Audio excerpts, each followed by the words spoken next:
Hi everyone, hope you're all doing good. In the previous lecture, we have seen how to create a DB, how to view the DB, and how to use the DB and also how to drop a database that we have created. So in this video, let us start working on the commands. Actually, there are three categories of commands that we'll be using while working on SQL. In those, one is DDL commands, another one is DML commands, and then another one is DCL commands. DDL is nothing but data definition language, and DML is data manipulation language, and DCL is data control language. So in today's lecture, we'll be seeing about create and drop commands from DDL. So before working on the commands, let us see the basic syntax of create and drop commands. So first one is create. In the previous video, we have used the create command to create a database. In the same way, we'll be using the create command to create that table. As I said in the beginning lectures that a database contains data in the form of tables. You can see that the syntax is create followed by table and followed by table name. In the case of DB, it is create database followed by the database name. So here it is a creation of table. So it is create table followed by table name. And as I said earlier that a table contains the rows and columns. So here we need to declare the column name, which is the column 1 here, and the data type of that column. Suppose if the column 1 consists the names, then the data type will be char. If the column 2 consists of numbers, then the data type will be int. So if you want to know about the data types, please go through our previous videos where we have explained in detail about the data types in SQL. So now in this way, you'll be creating multiple columns. So now let's work this out in the CLI. Now let me create a database first and then create the table inside the database. To create database, as I said before, it is create database followed by database name. Let us give the database name as test1 followed by semicolon. We can see what are all the databases that are available. So now let us use that database. So for that we'll be using use test1 so that now the current database change it to test1. Now let me create a table inside the database test1 using the basic syntax of table, that is create followed by table followed by table name.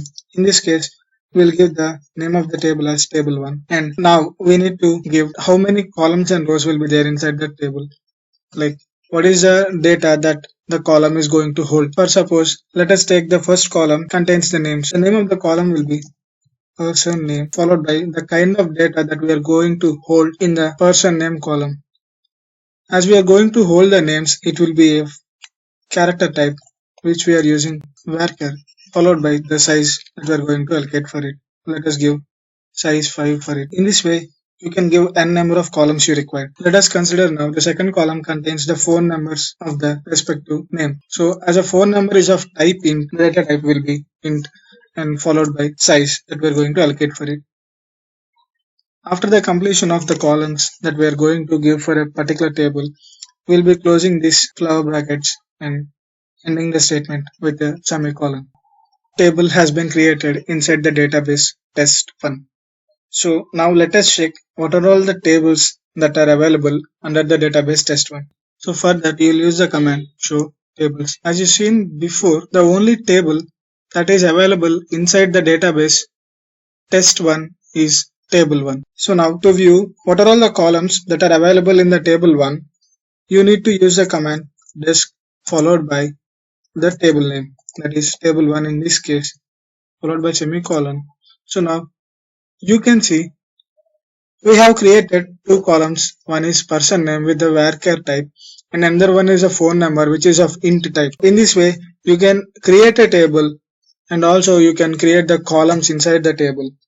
Insertion of data into the table will be shown in the next videos, but for now, we'll also be seeing about how to drop table. While coming to drop a table, the basic syntax of drop command is drop followed by table followed by table name. In case of database, it is drop database followed by database name. Let us see the working of drop command on the table.